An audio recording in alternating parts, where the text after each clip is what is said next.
Welcome to my presentation for my midterm project for my Tales of East Asian Cities class. My name is Katie. I'm going to be covering the Taipei Pop Music Center, which is a recently constructed music event hall in Taipei, Taiwan. It also serves as an urban center, an urban park, and a gathering place for the people of Taipei. Going to cover some architectural details, cultural significance, some background to the architects, as well as discuss the larger state of Taiwanese pop music today. So let's begin.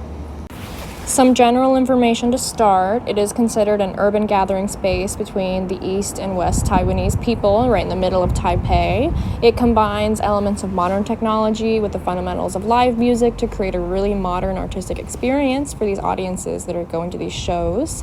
It has both installed art you can see in its galleries, as well as these live performances from traveling musicians and pop music idols. It opened to the Taiwanese public in September of 2020 after a long period of construction. It had a pretty large budget of just over, $4 billion US dollars.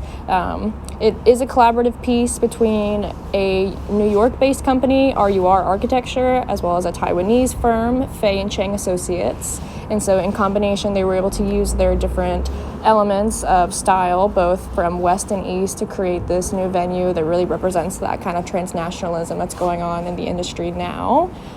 Fei & Cheng combined with RUR because RUR is so well known for their postmodern design, and they really wanted a unique creation for Taipei to stand out against other really popular buildings and centers. The design that these architects came up with really prioritized accessibility, both in terms of foot traffic as well as in regard to fluidity from one part to another, as well as sunlight and rain and natural lighting. And so that's why in the beginning of my presentation, I'm going to mostly cover these kind of design elements and the architectural details that makes these architects so well regarded, and kind of how this design really represents the uniqueness of national pride and nationalism for the Taiwanese people and for the regional identity of Taipei, because it is so unique from place to place with their different dialects, and how this center really represents that diversity in its people, while at the same time representing a space for them to all combine into a really proud and really progressive and really modern and popular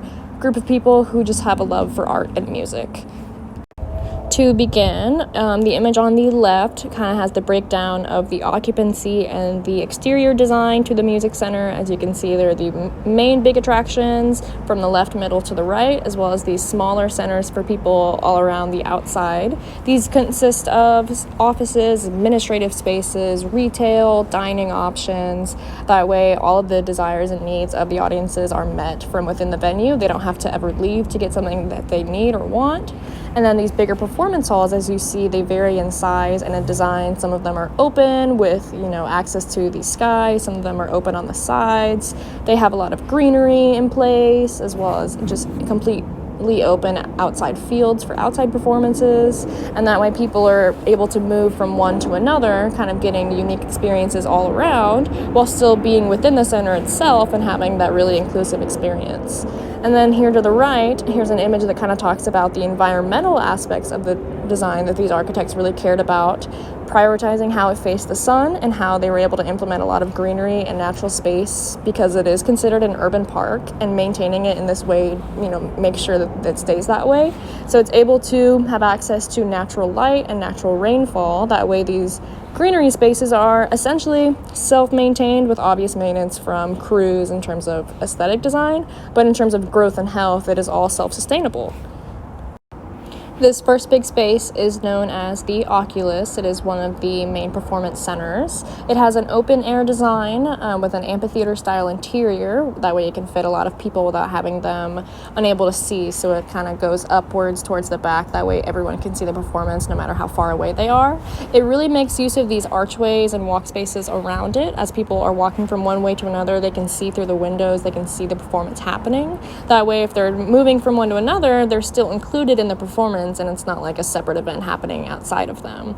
And then it does have an occupancy of 13,000, so it is pretty big, makes for some really great shows. And then it leads to a pathway to the famous steps, which are really well regarded as this really efficient and functional center for retail spaces and for dining for the audience members. And I'm going to have an image here in just a minute, but this is the main space, the Oculus. It's also known as the spacecraft, and it is also uses some geometric design, which kind of calls to that postmodernism that we talked about with the architects. This is an image from inside the Oculus. As you can see, those are those archways I'm talking about at the very top. People are moving from one to another, but they can still see the concert happening below them, and that way they're still included, they're still invested, they have a piece of everything going on. As you can see, it is fitting a lot of people, but with that open air space, they're still able to experience the outdoors and get some really great light shows. They have fireworks sometimes, and so this way it is a much more enriching experience as opposed to some traditional music centers where you're enclosed and you can't see anything outside of you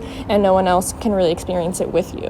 So the Oculus is a great first place to start when you enter the center because it has so many of these inclusive elements. Here's an image that I included of these famous steps. As you can see, they overlook Taipei. Everyone's able to reflect on their city and how much they love it while they attend these commercial spaces for food, as well as selling the merchandise of the traveling shows and performers that are being featured at the venue at the time.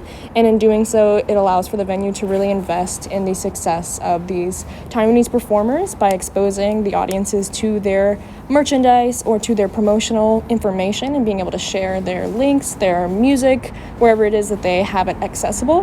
And so in doing so, the audiences are not only getting to experience the music from within the performance center, but from outside of it as they're casually eating and talking to each other about whatever it is that they have experienced. And so this really represents that national pride because they're really investing in the success of the future for Taiwanese music. The next component that I'm going to talk about is the main performance hall. As you can see, it is this really big, round, geometric designed center and its performance center. It has an occupancy of a little under 6,000 people. It's still pretty big with a variety of similar retail attractions, and it serves as both an optional space for music performances or live talk events and social gatherings. And the design of this one is really special because as you can see, it seems really geometric, but it's actually in reference to the mountains of Taipei, because symbolically mountains are used to represent strength and foundation and kind of an uplifting of sentiment. And so the architects really wanted to use this to represent how Taiwanese pop music has become so popular recently and how it's really built itself from the ground up. And so they were really just trying to give credit to all of these amazing traditional artists who they owe this success to. And then following this slide, as you can see, I have some images of what it's like to be inside these performances in the main hall. As you can see, this amphitheater style allows for a lot of people to be packed in, elevated on top of one another, so they can still all see the performance without being excluded, being far in the back. And then that open sky really allows for a more good airflow, so it doesn't get hot, doesn't get too cramped. They're able to do really long performances without people getting restless. And then the high ceilings allow for the installation of these really great projectors and light shows. That way, this modern technology can enhance this outdoors experience for audiences. As you can see, they also have those archways on the side with the windows, so people can also experience or at least observe as they walk by from one space to another whatever it is that's going on and feel included and feel really happy to be there. Here's an image of the pathway that's leading from the main hall down to the performance courtyard. As you can see, it's like a land bridge. Everyone's outside. They have the Taiwanese city of Taipei right there in the background with the big buildings. They can all reflect on how much they love their city. They do sometimes have fireworks shows, and everyone that's outside is able to see them both from inside the venue and outside.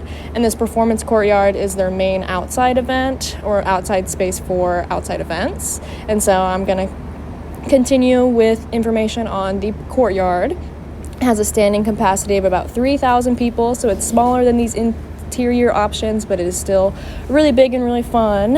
This is where you see a lot of that greenery that the architects cared about implementing into the design with all of this natural light and access to rain. This space is really well maintained naturally, as well as with the assistance of the crew of the building. And this is where you see a lot of those dining and retail spaces as well. And the architects wanted to talk about how this courtyard really represents how urban and how environmentally forward they consider the city of Taipei to be, because as you can see, it really does mirror that kind of urban base where there's a lot of pedestrian life, and so they really wanted to just kind of emulate Taiwanese identity here.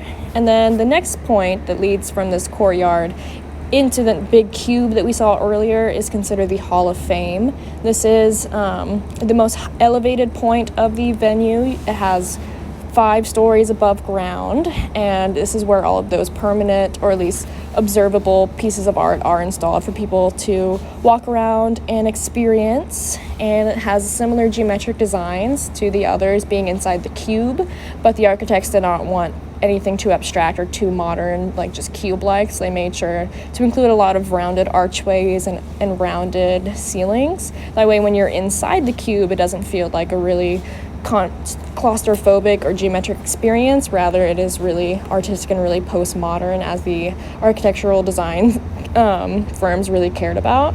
The 4 different floors exhibit lots of different art. Some of them travel in and out, especially a lot of them are local or at least Asian artists. So while you're getting to experience both music, you can also kind of slow down and see the more physical creations of these Asian artists. Here is an image of what I was kind of describing with the suede archways and the really fluid flowing floors, because they really cared about people not feeling stuck or not feeling constricted to one space. So as you can see, there's a lot of light going in and out. People are moving from one to another without getting stuck for too long in one particular area. And being so elevated, they're able to get a really great view of Taipei, and it's a really great reflection point for people to kind of realize how much it is that they love Taipei and love Taiwan as a whole.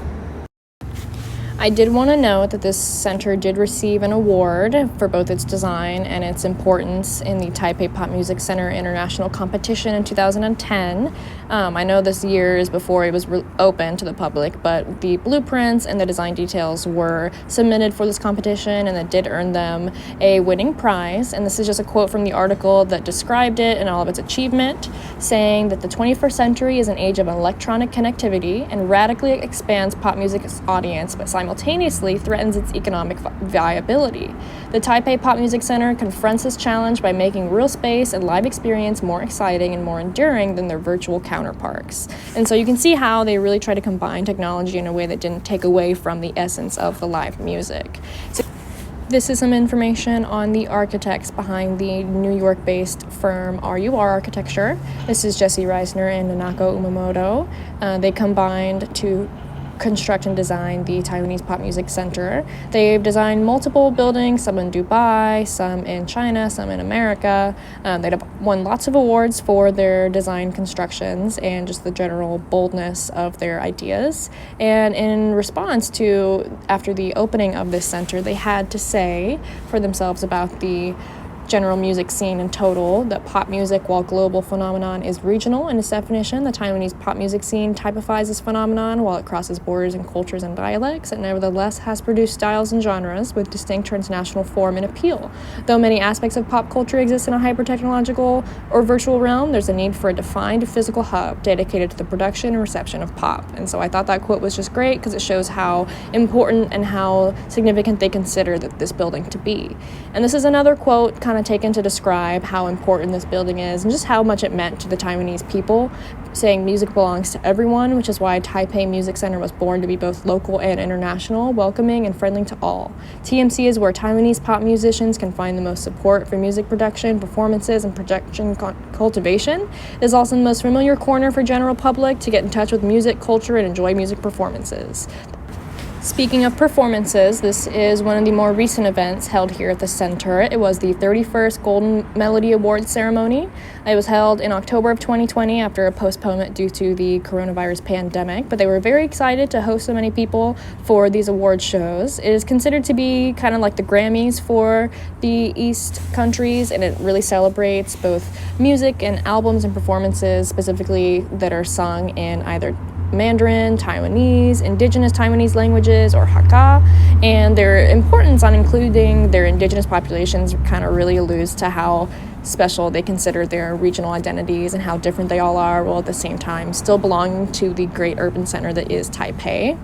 And they kind of wanted to talk about transnationalism, and I use transnationalism as a term that is mostly used to describe film, but I think it applies great to music because it represents how these, what used to be really traditionally designed styles of filming and production are now so influenced by so many different foreign creators.